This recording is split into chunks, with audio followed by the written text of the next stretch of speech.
Bonjour, aujourd'hui je vais vous présenter un Opel Meriva de 2004, 1,7 litre CDTI. Donc c'est un moteur diesel de 100 chevaux. C'est un véhicule qui est compact, familial. Sur ce véhicule, il n'y a pas grand chose à dire, car il n'y a pas énormément d'options. C'est un véhicule qui ne consomme pas beaucoup. Vous avez les vitres avant électriques, les vitres arrière sont manuelles, vous avez les rétroviseurs qui sont manuels. Les sièges sont en tissu, vous avez les commandes de base à gauche pour allumer les feux de croisement, etc. Vous avez un allume-cigare ici avec un cendrier. Vous avez des rangements ici. Donc vous avez un autoradio. Par contre, il faut le code d'autoradio parce que quand l'ancien propriétaire a changé la batterie, quand on change la batterie, il faut remettre le code. Est-ce que je l'ai le code? Faudrait que je regarde. Vous avez ici un rangement. Frein à main, vous avez ici aussi un rangement pour une bouteille ou une canette. Rien de spécial en fait, hein. Vous avez les commandes au volant pour l'autoradio. Vous avez ici le klaxon. Ici, tout ce qui est basique. Pare-soleil avec miroir. Vous avez, donc c'est un véhicule 5 places. Vous avez ici la boîte à gants. Ici, vous avez l'heure. Alors, ce véhicule, il a 182 530 km actuellement. Comme je roule avec un petit peu, je pense que ça va augmenter un petit peu, mais il a 182 530 actuellement. Sur le contrôle technique qui est favorable, qu'est-ce qu'ils ont noté? Alors, il y a des défauts mineurs. Dans les défauts mineurs, ils ont mis que les disques avant étaient légèrement usés. Donc ça, c'est rien du tout. C'est tout à fait normal pour un véhicule avec ce kilométrage-là. Il y a un jeu dans la direction. Je pense que les rotules de direction sont usés. Il y a la batterie, mauvaise fixation. C'était la cause de la batterie qui était mal serrée. Donc ça, on l'a resserré parce qu'on n'avait pas remarqué. Ça, c'est OK. Ils ont mis détérioration d'un cylindre bloc de liaison au châssis arrière droit et arrière gauche. Ça doit être les cylindres blocs, vous savez, les trucs en caoutchouc là, qui doit être usé avec le temps. Et ils ont mis garde-boue avant, qui est mal fixé. Je pense que ouais, avant gauche, avant droit. Vous savez, le plastique qu'il y a au-dessus des roues. Je pense qu'il doit y avoir une vis qui manque, un truc comme ça. Ils ont mis que ça a été mal fixé. Donc voilà ce qu'il y a. Donc ça, c'est un véhicule qui a été repris. C'est une reprise professionnelle. Donc l'ancien client n'a pas fourni les factures, mais nous avons des traces d'entretien dans le carnet d'entretien. À 82 750 km, ils ont fait la vidange et ils ont écrit courroie de distribution. Ils ont dit qu'ils ont fait la courroie de distribution. Moi, j'ai vérifié la courroie de distribution. Je vous mets une photo pour que vous voyez dans quel état elle est. La courroie de distribution, pour moi, est encore en bon état. Mais c'est à titre indicatif, bien sûr. Après, c'est à vous de voir. Mais c'est ça, le problème de beaucoup de garages, c'est qu'ils ne notent pas sur le carnet d'entretien les révisions. Et comme lorsque le client fait une reprise, il ne ramène pas les factures dans la plupart des cas. Et ça, c'est très embêtant pour nous.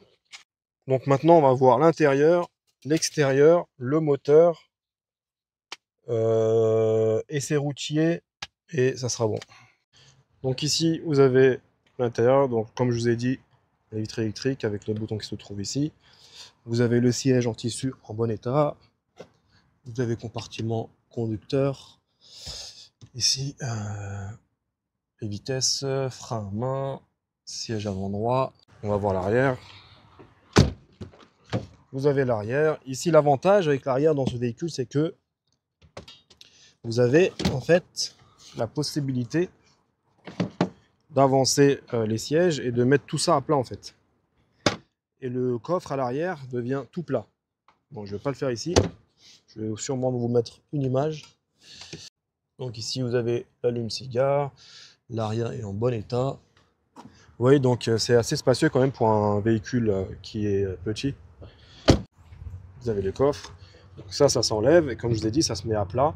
Et ça fait vraiment un grand volume de chargement si vous voulez vraiment transporter des choses, quoi.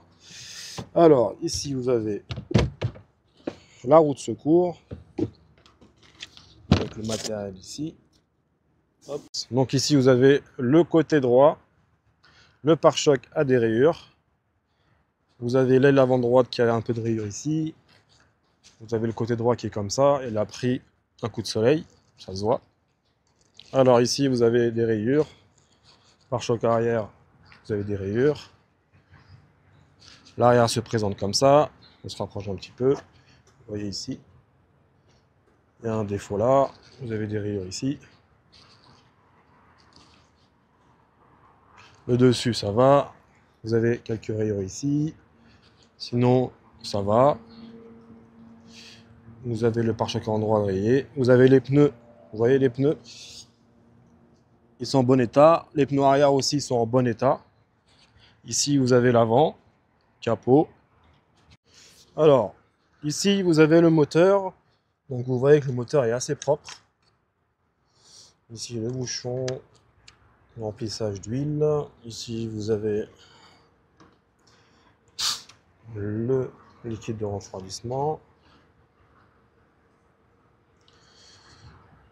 C'est nickel. Vous avez la batterie qui est quasi neuve.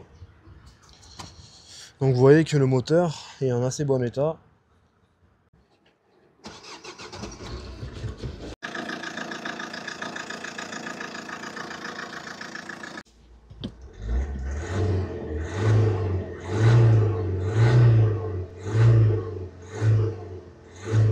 Nous allons faire l'essai routier pour voir comment elle se comporte.